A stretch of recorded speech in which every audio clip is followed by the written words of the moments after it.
Umat beriman yang terkasih, salam sejahtera bagi kita semua. Selamat bertemu kembali dalam ruang katekese Kitab Suci. Pada kesempatan ini kita akan membahas secara khusus sepintas tentang Injil Matius. Mengapa Injil Matius ditempatkan pada urutan pertama? Padahal secara kronologis sebenarnya Injil Markus yang lebih dahulu dituliskan. Tradisi gereja melihat bahwa Injil ini merupakan Injil yang terpanjang. Tetapi mungkin alasan lain adalah karena Injil Markus dilihat kurang lengkap, dan karenanya rasanya diawali dengan tulisan yang kurang lengkap dalam kitab suci kurang tepat. Mungkin alasan yang paling tepat adalah karena boleh dikatakan Injil Matius sebagai jembatan penghubung antara Perjanjian Lama dan Perjanjian Baru. Penginjil menghadirkan sejarah keselamatan dalam dua masa. Pertama, masa kenabian, yakni sejarah Israel atau Perjanjian Lama. Dan kedua, masa pemenuhannya, yakni pada masa Yesus. Dengan mengutip cukup banyak nubuat para nabi, penginjil Matius mau menunjukkan bahwa hidup Yesus dan peristiwa di sekitarnya telah diramalkan sebelumnya oleh para nabi dan Yesus menggenapinya. Siapa sebenarnya penulis Injil Matius? Apakah benar Rasul Matius? Memang penulis zaman dahulu banyak yang tidak menyertakan jati dirinya dalam tulisannya. Tampaknya sudah cukup bagi mereka jika tulisannya itu dibaca dan dipahami secara baik. Siapa penulis Injil Matius? Kemungkinan besar ia adalah seorang Yahudi. Karena apa? Karena ia cukup mengerti istilah khas Yudaisme seperti Bapa Surgawi, Kerajaan Surga, mengikat dan melepaskan, kuk, persembahan di atas altar, jumbai panjang, dan seterusnya. Papa gereja awal, yaitu Papias, yang diikuti kemudian oleh Irenaeus, Origenes, dan beberapa yang lain, menghubungkan Injil Matius dengan Rasul Matius dengan mengatakan ia telah mengumpulkan perkataan-perkataan Yesus dalam bahasa Ibrani. Ia merupakan salah satu dari ke-12 murid Yesus. Sebelumnya, ia adalah pemungut cukai.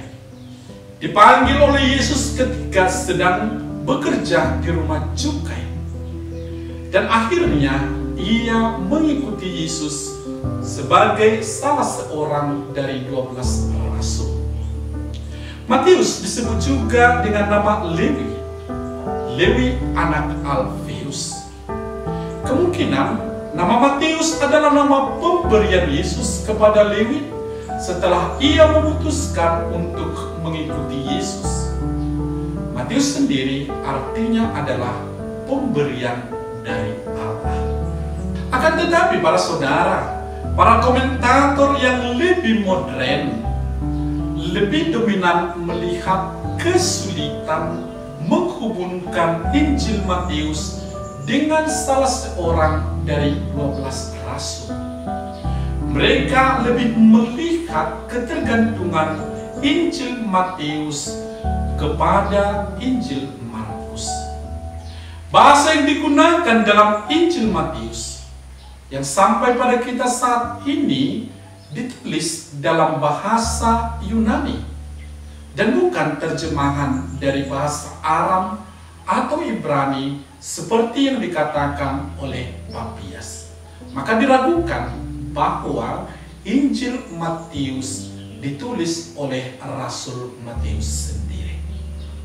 Kapan persisnya Injil Matius itu ditulis dan kepada siapa dialamatkan? Para ahli awal melihat bahwa Injil Matius pertama-tama ditujukan kepada orang-orang Yahudi Kristen yang telah meninggalkan Yudaisme dan percaya kepada Yesus. Mereka adalah orang-orang yang meninggalkan Palestina setelah kehancuran Yerusalem pada tahun 70 Masehi dan tinggal di Antioquia, Syria.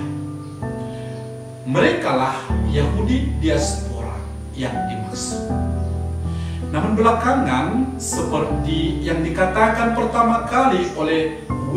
Clark tahun 1947, dilihat bahwa Injil Matius bukan ditujukan kepada orang-orang Yahudi, walaupun corak Yahdia memang jelas terlihat di dalamnya. Mengenai tahun penulisan ada beberapa pendapat.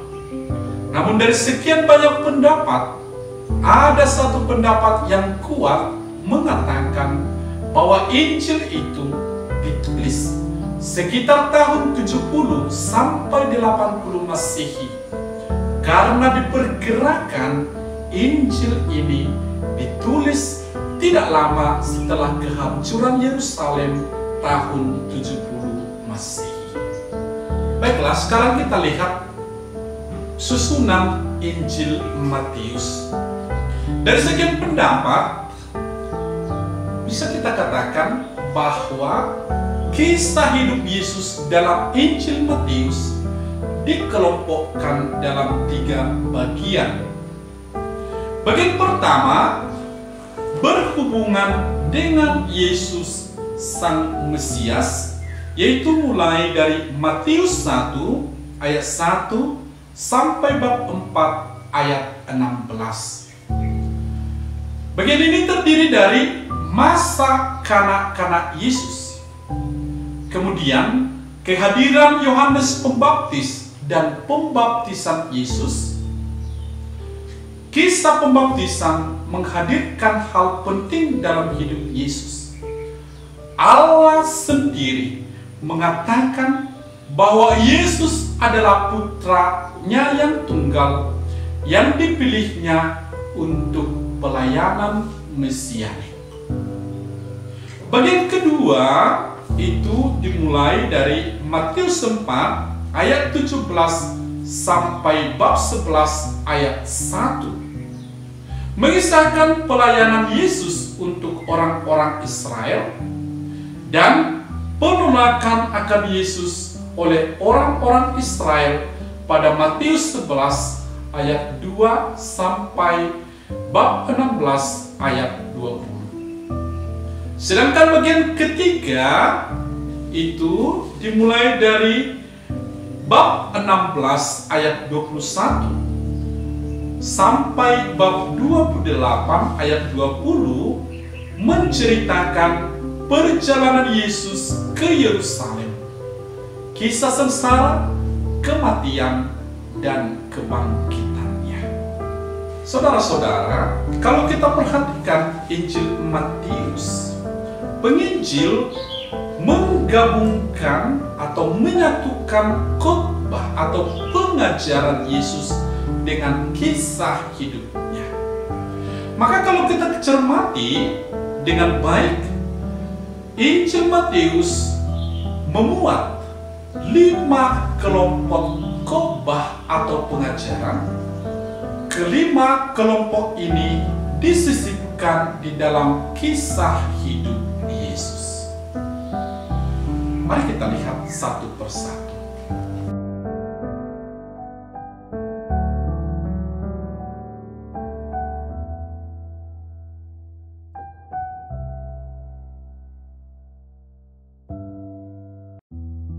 Para saudara, mari kita lihat sekarang isi pewartaan dalam Injil Matius atau teologi dan eklesiologi Injil Matius tentang Allah.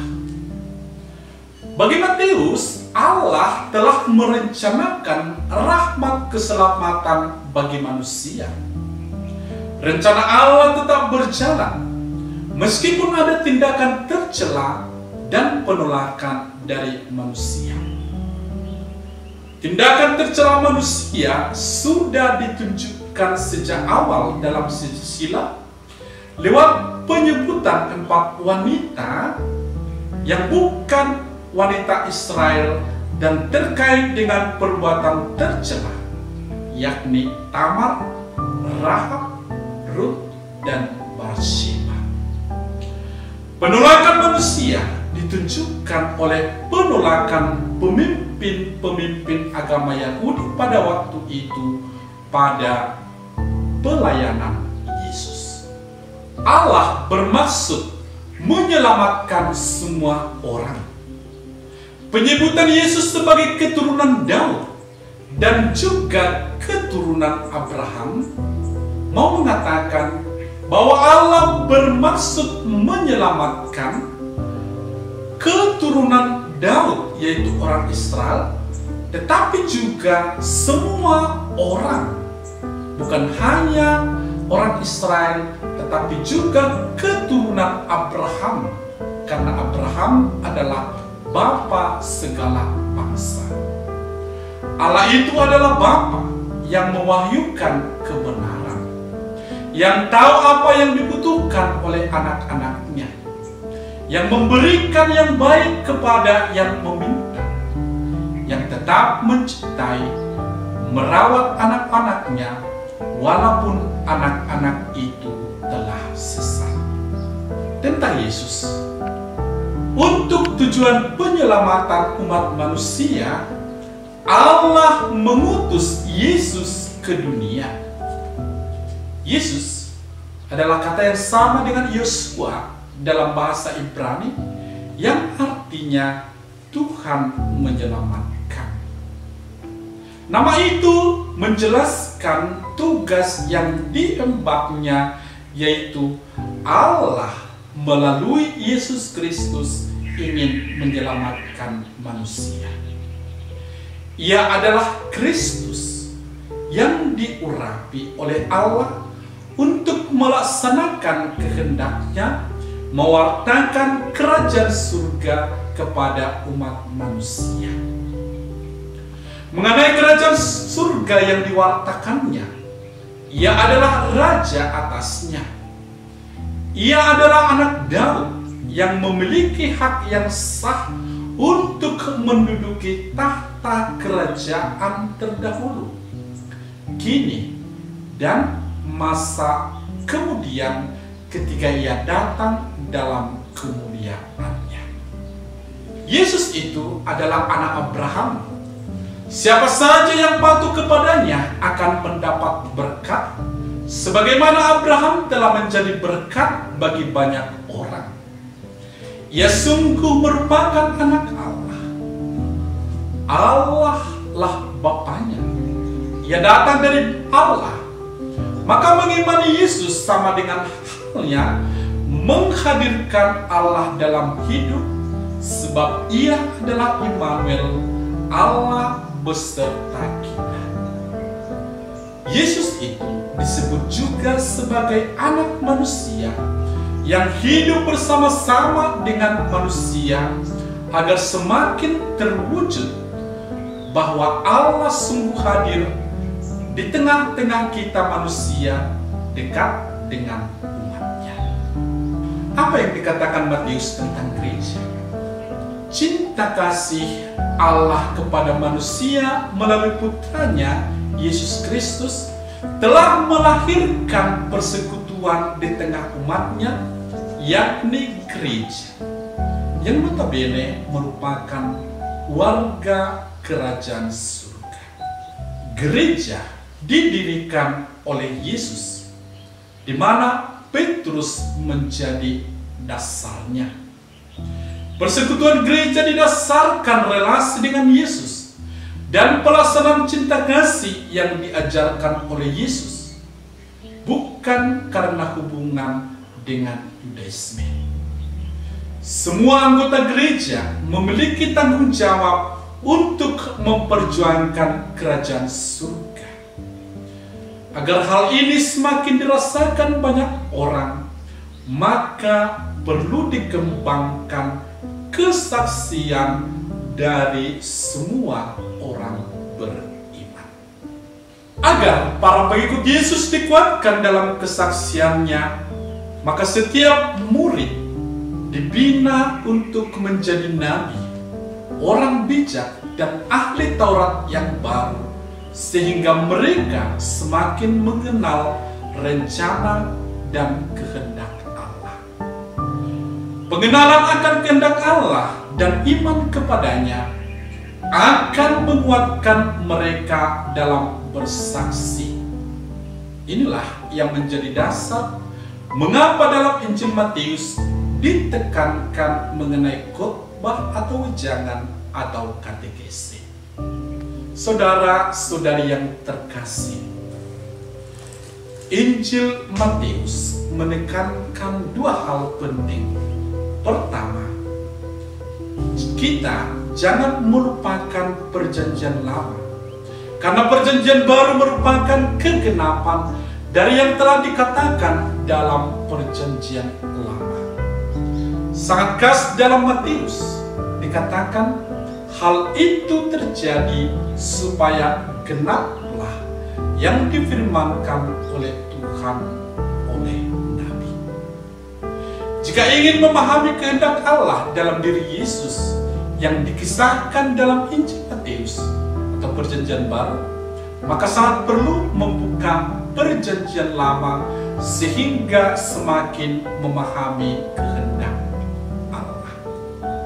Dengan demikian, boleh dikatakan Injil Matius sebagai jembatan penghubung yang secara unik menggandengkan yang lama dengan yang baru. Yang kedua, Injil Matius menekankan bahwa keselamatan itu adalah untuk semua orang, bukan hanya terbatas bagi orang-orang Israel atau orang Yahudi. Yang penting adalah beriman, percaya kepada Yesus. Tuhan memberkati. Terima kasih.